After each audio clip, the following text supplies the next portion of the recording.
todas e a todos.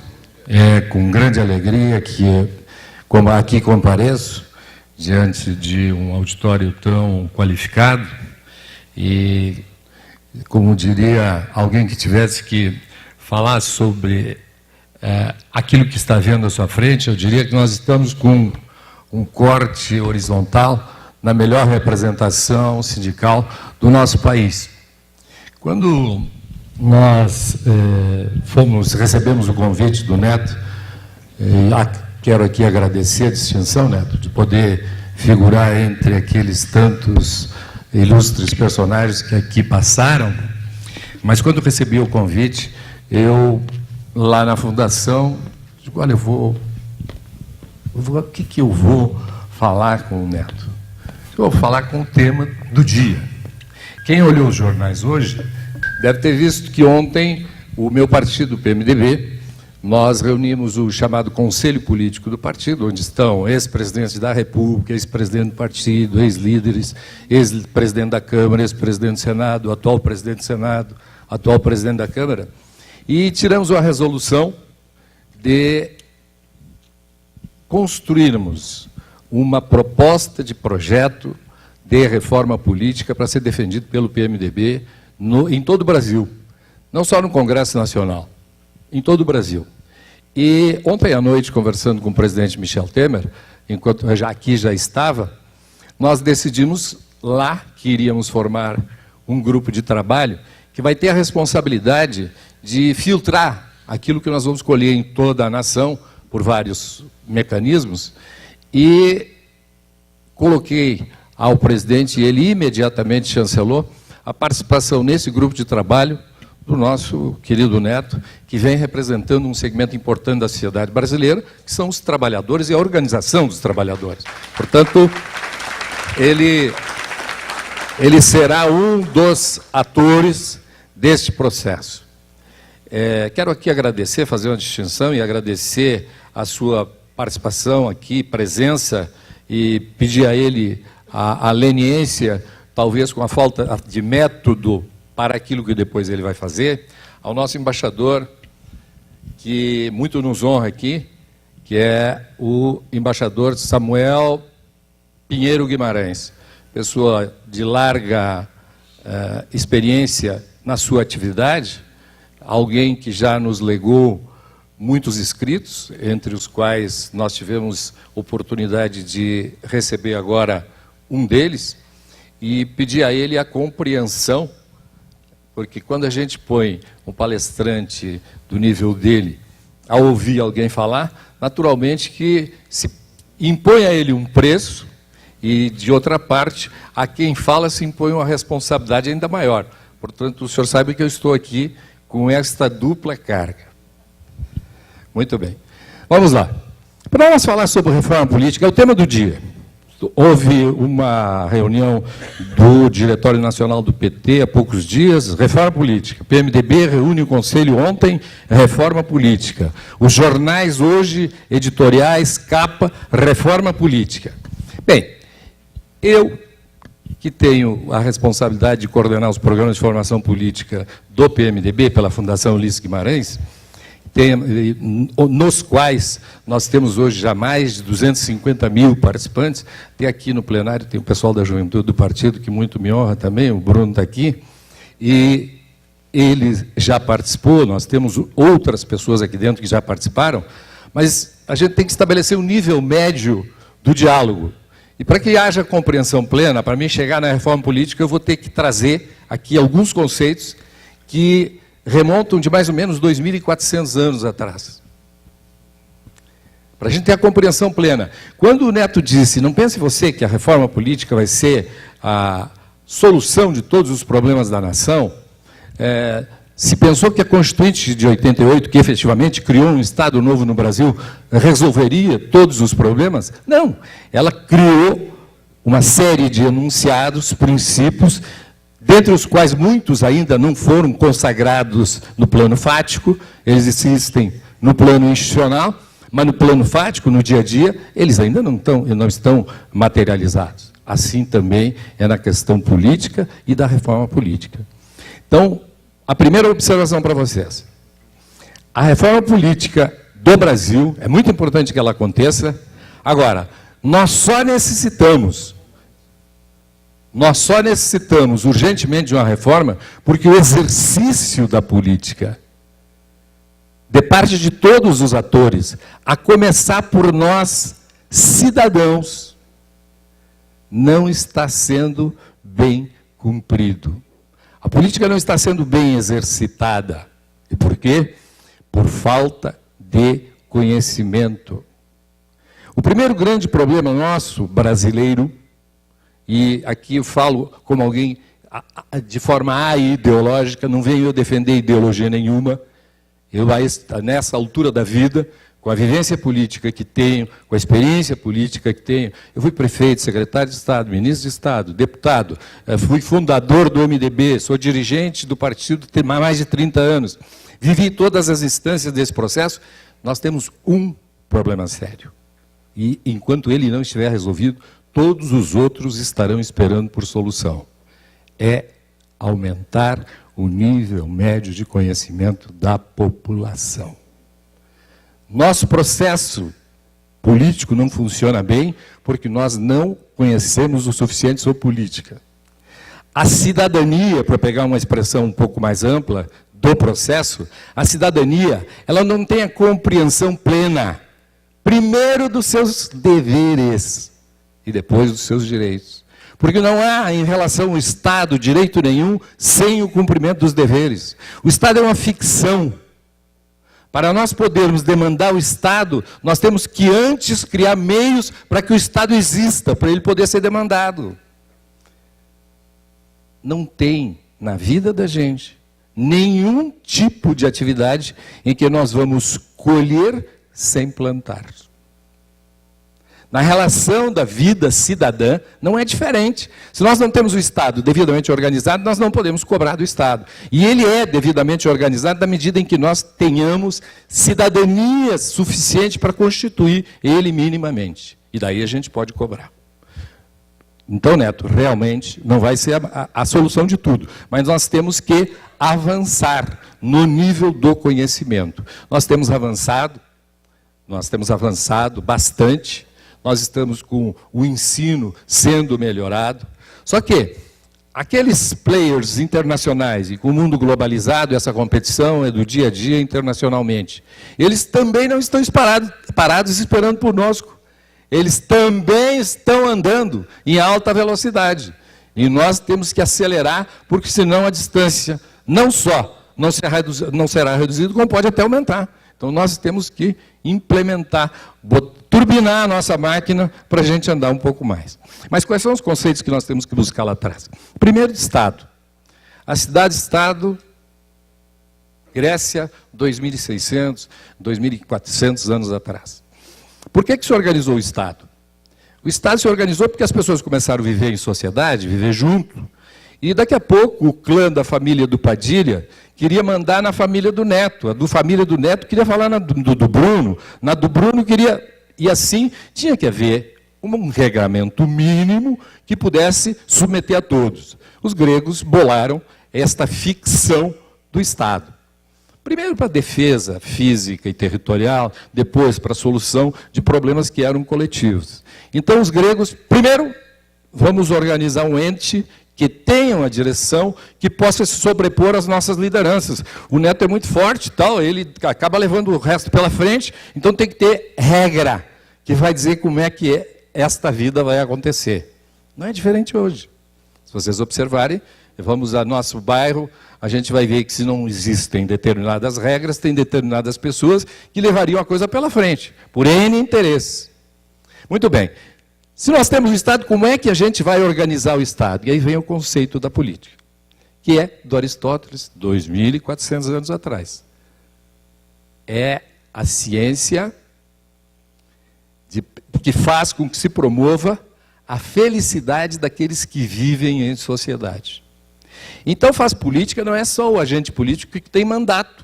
Faz política o padre, faz política o presidente do Grêmio Estudantil, faz política o Neto aqui, mesmo que ele não tivesse característica de posicionamento político ideológico claro, mas ele faria política na medida que ele preside uma entidade que busca promover o bem comum dos seus associados. Então, a política é a ciência, e a do Aristóteles, e não mudou. Eu estudei ciência política há pouco tempo atrás, e não tem nada melhor do que esse conceitozinho desse tamanho. É a ciência de promover a felicidade daqueles que vivem em sociedade, que é o que nós somos. Então, tem que se fazer política para fazer com que as pessoas sejam felizes. Então, a política é a arte de extirpar aquilo que possa comprometer este convívio feliz, que as pessoas que se sintam bem. Então, a política é um instrumento para fazer isso. Muito bem. Agentes políticos, vamos voltar lá atrás. Chamavam, os gregos tinham a expressão que caracterizava as pessoas que fariam política. Tinha pessoas que eram dotadas de virtudes políticas. Eram pessoas que se dedicavam a promover a felicidade daqueles que vivem em sociedade. Esses eram os políticos de então.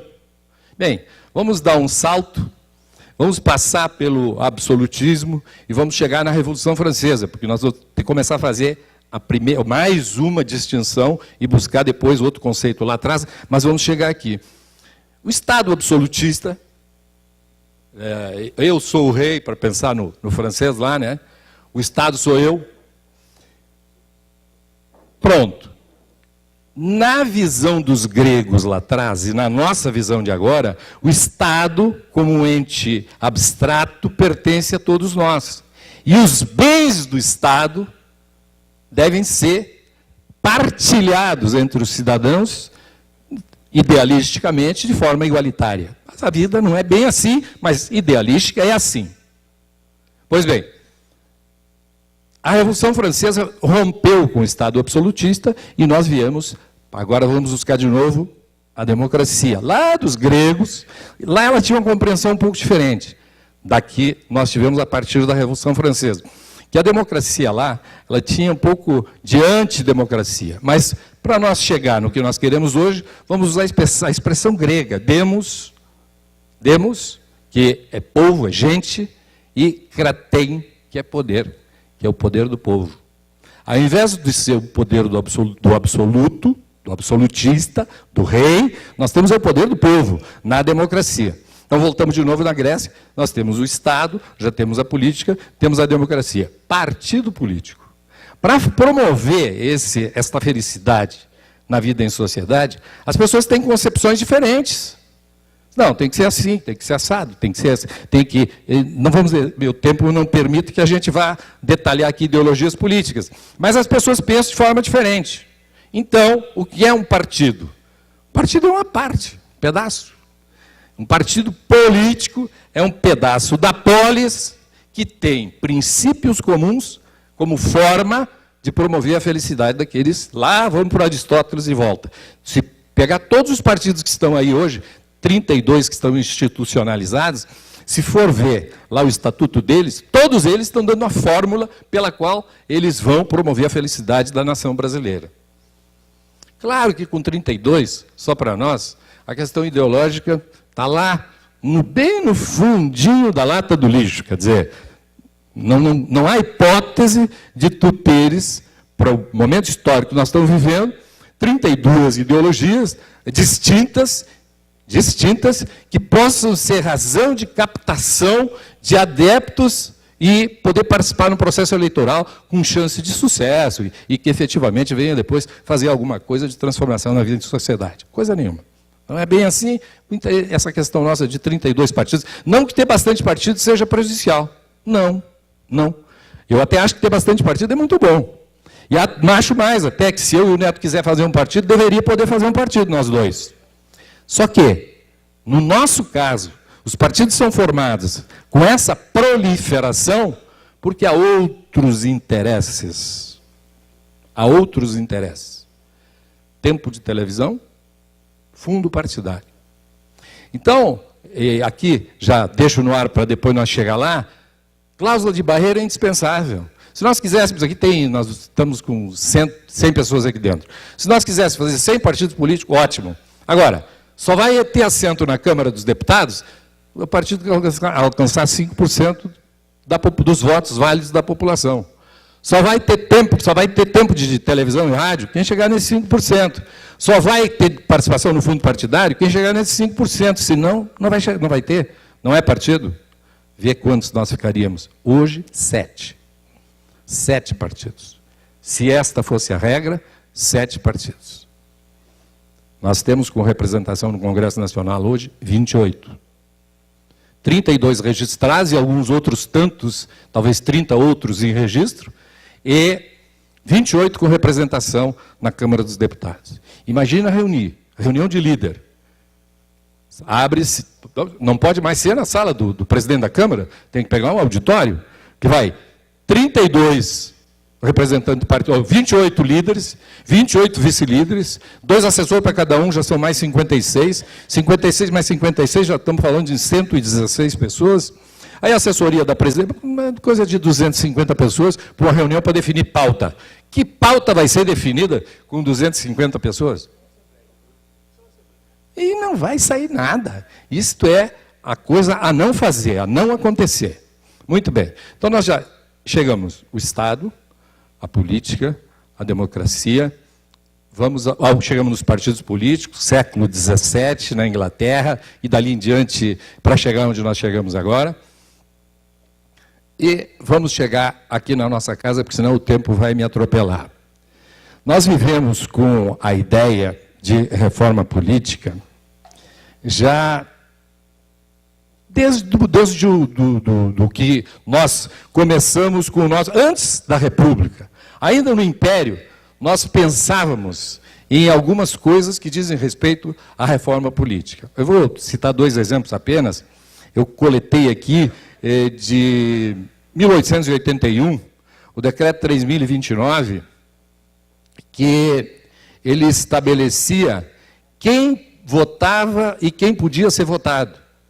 Depois, no ano da nossa proclamação da República, nós tivemos o voto sensitivo em razão do que o sujeito tinha de bens. Tu tinha que medir quanto ele tinha de bens para ele poder votar, senão não votava. E mais, ainda tinha que saber ler e escrever corretamente, o que até, na época, como tinha muito analfabeto, seguramente nós tínhamos alfabetizado coisa entre 10% e 15% da população, então nós já reduzíamos o universo a 10%, 15%, e deste ainda, em razão da renda, nós dávamos uma comprimida um pouco mais. A gente avançou, depois, se for o caso, nas perguntas, a gente pode detalhar um pouco melhor isso, e nós acabamos avançando. Qual é o estágio da reforma política hoje? Nós tramitando, está na Comissão de Constituição e Justiça, da qual eu sou membro do Congresso Nacional, um projeto que foi elaborado no Senado, no ano passado, e que ele cuida, tornar o voto facultativo. Eu, pessoalmente, sou contra o voto facultativo no Brasil, pela nossa falta de cidadania. Se nós tivéssemos compreensão da cidadania por inteiro, aí até podia ser facultativo. Mas como a gente não tem essa compreensão por inteiro, tem que ser obrigatório, porque senão nós vamos ter uma democracia que não terá legitimidade. Menos da metade vai votar. Porque não tem a compreensão plena. Então, não, eu sou contra o voto facultativo. Acho que o voto, por enquanto, tem que ser... Mas, nesta proposta, está o voto. A proposta é de voto facultativo. Está lá na Comissão de Constituição e Justiça. Unificar, em 6 meses, o prazo mínimo de filiação partidária, que hoje é 1 ano. E este é mais um mecanismo para o sujeito trocar de partido e conforme as conveniências pessoais. E eu, pessoalmente, também sou contra. O princípio da anualidade deve permanecer. Nós temos que ter um mínimo de coerência. Senão nós não vamos construir um sistema que tenha respeitabilidade. A começar por nós mesmos. Se nós não damos valor, se nós não damos importância, como é que nós vamos chegar? 3. Proibir a reeleição no período imediatamente posterior àquele em que exerce os seus mandatos, detentores de cargo do Poder Executivo, nos 3 níveis de governo. Essa é uma discussão que a gente esquecer, não vamos aqui falo eu como alguém que é presidente de uma fundação. Por que a nossa fundação ganhou crédito no nosso processo de ensino à distância? Porque eu não fiz nenhum dos cursos de forma partidária. Eu fiz um convênio com o Instituto de Ciência Política da UNB, da Universidade de Brasília, que é o melhor em ciência política do Brasil, e com a Universidade Federal, do Instituto de Ciência Política da Universidade Federal do Rio Grande do Sul, que é o segundo no ranking nacional.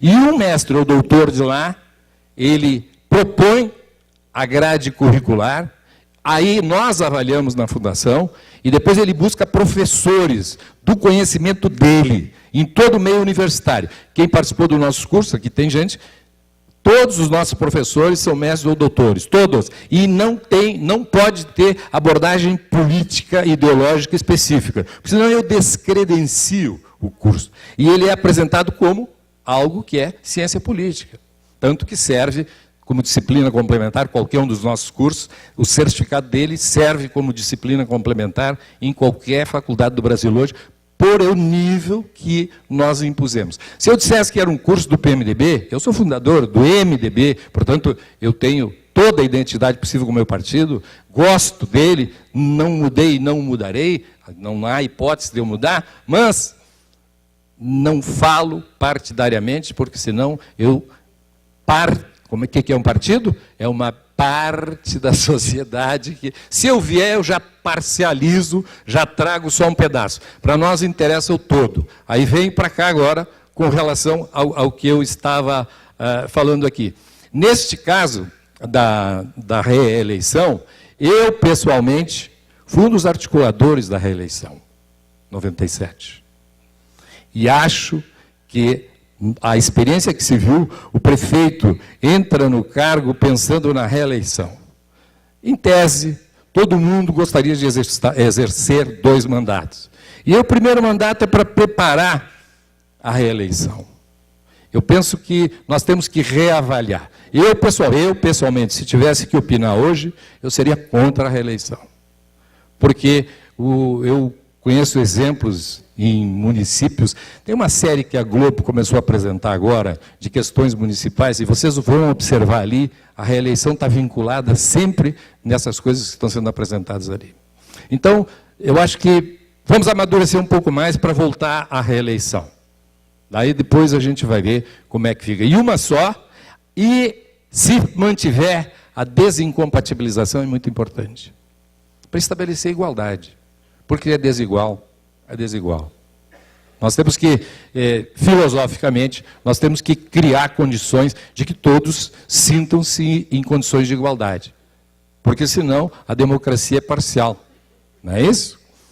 Na República, tudo aquilo que é do Estado... esse foi outro que nós não trouxemos, né? República. Aí vem os franceses, Montesquieu, o cara que conceituou bem isso. Vocês busquem, isso é fácil na internet, hoje está tudo aí, né? Só dei uma olhadinha, tem um livro dele, O Espírito das Leis. Vocês vão encontrar bem esta questão que eu estou falando aqui agora, da questão da propriedade sobre os bens do Estado na República. Quer dizer, é de todos de forma igualitária.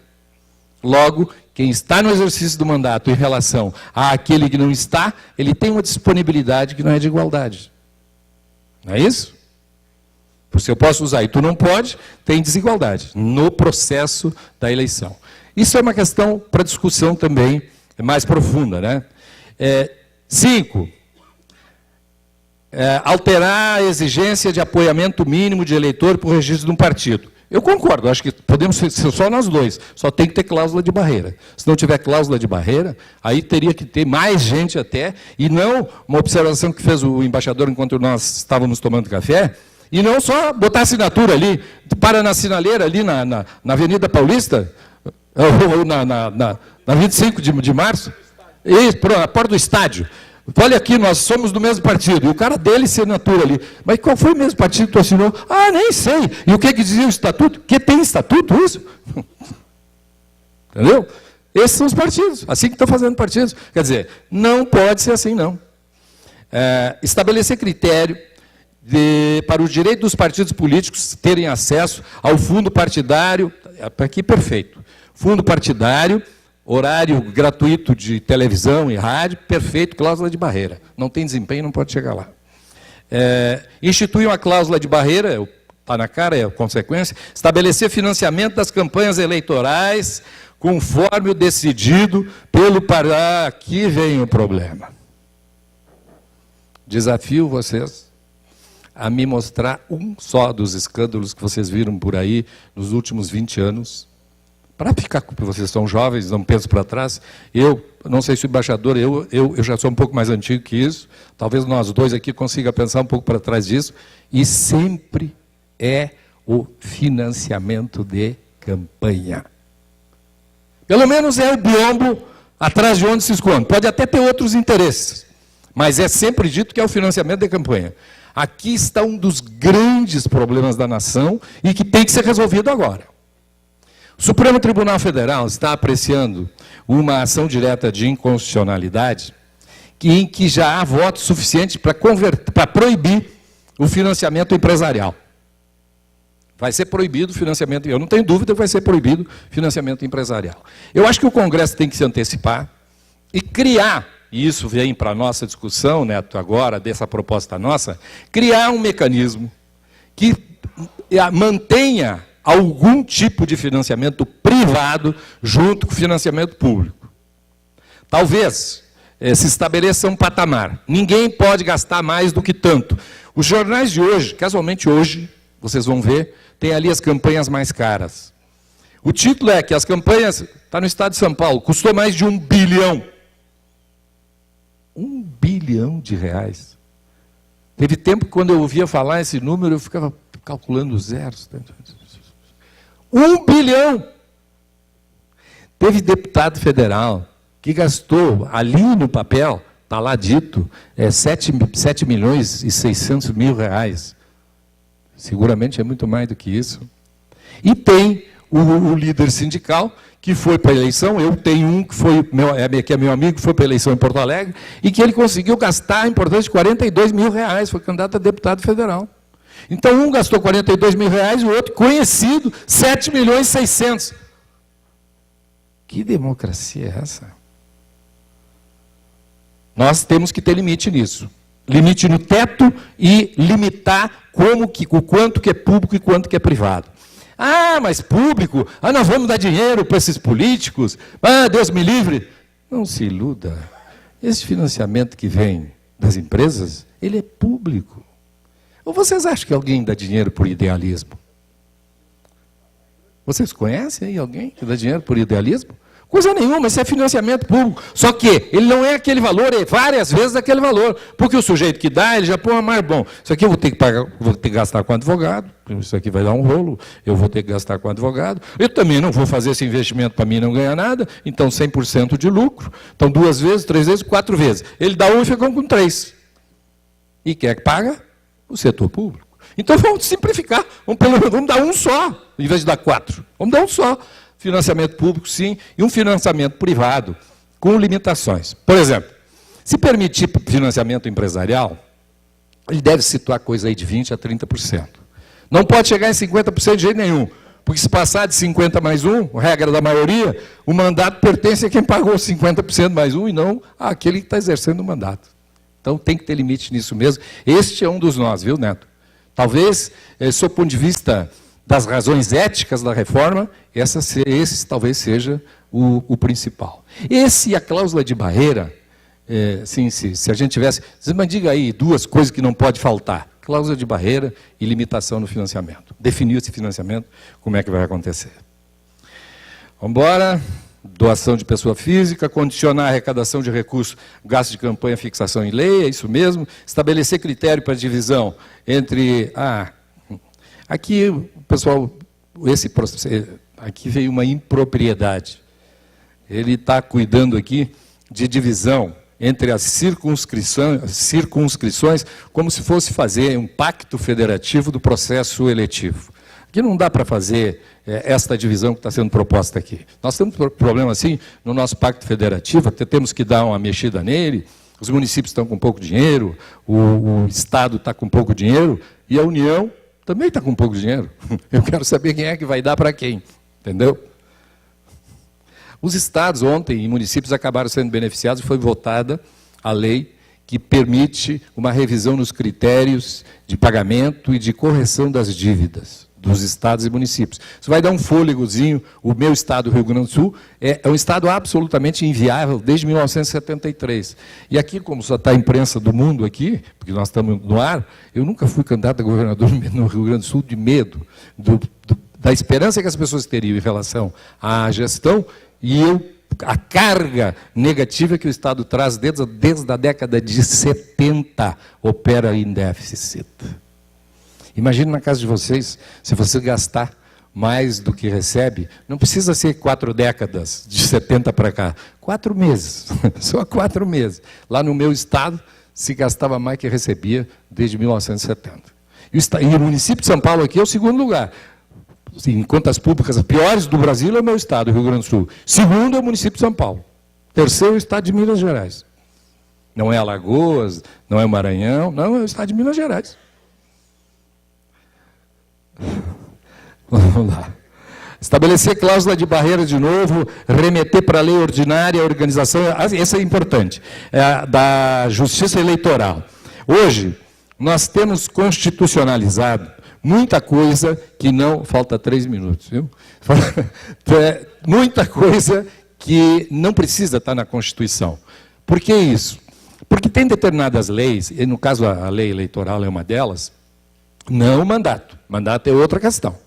Regime é outra questão. Mas, quando se trata da legislação eleitoral pura e simples, como é que se procede à eleição, não tem por que isso ter fixado na Constituição. Tem que ser lei ordinária para a gente ter quórum menor, para poder trabalhar isso com mais agilidade. No resumo, o que vai se cuidar nesta reforma política? A gente vai cuidar do processo legislativo, do processo eleitoral, da lei orgânica dos partidos políticos, como é que se cria, como é que não se cria, como é que se faz a eleição e, na minha visão, a questão do fundo, da repartição dos recursos do fundo partidário, tem que ser revisto em função dessa questão desse mundo de partidos que está aí, e a disponibilidade do horário gratuito, que não é gratuito coisa nenhuma, é pago por todos nós, porque a União paga, essas rádios e televisão não dão isso de graça, não. Isso aí a gente paga, todo mundo paga. Então, o que nós temos que conseguir com essa reforma política? Fortalecer os partidos políticos, mas é óbvio que para fortalecer partido ele tem que ser partido de verdade, tem que ter ideologia, tem que ter aquilo que lá atrás, quando os ingleses foram para conceituar, quando surgiu o partido político, e depois, quando nós tivemos o processo, especialmente a democracia norte-americana, mais recente, mais moderna, mas ali nós ficamos com conceitos mais claros, e as práticas deles são mais claras. Vocês veem que lá tem mais de 500 partidos, viu, nos Estados Unidos. Mas a gente vê falar em 2, 3, por quê? Pela cláusula de barreira. Pela cláusula de barreira. E esta questão que eu referi aqui, a questão de fortalecer os partidos, eles têm ideologia clara. Por que os republicanos estão ganharam agora todas as eleições que aconteceram há poucos dias? Ganharam as eleições por quê? Porque o momento histórico, os Estados Unidos está começando a decolar a economia, e o nosso presidente, ele acabou criando uma série de encargos que o pessoal que é mais capitalista diz, espera aí, por que eu vou pagar a saúde de todo esse cara aí que trabalha menos que eu? Porque lá, vamos admitir que tem exatamente esse tipo de... Entre os dois partidos, é claro isso. Os democratas dizem uma coisa e os republicanos dizem outra. E não só dizem, fazem. Que é mais importante do que dizer. É o que nós precisamos ter. Nós precisamos voltar a ter ou ter definitivamente. Depois, a justiça eleitoral, ela tem que tornar-se igualitária, portanto justa, ela tem que servir a todos da mesma forma. E, por último, a questão da composição do legislativo e os seus representantes, que é aquilo que nós falávamos aqui, para poder ou não eleger. Eu agradeço muito o prazer de ter estado aqui com vocês. Se eu for honrado, quando nós estiver com este processo já bastante adiantado, ou talvez até em discussão com a participação do Neto, nós dois, daí não só eu, nos comprometemos de vir aqui falar um pouco sobre o que está já em gestação. Parabéns. Padilha, queria muito agradecer a sua presença e vamos fazer o que você falou. Obrigado.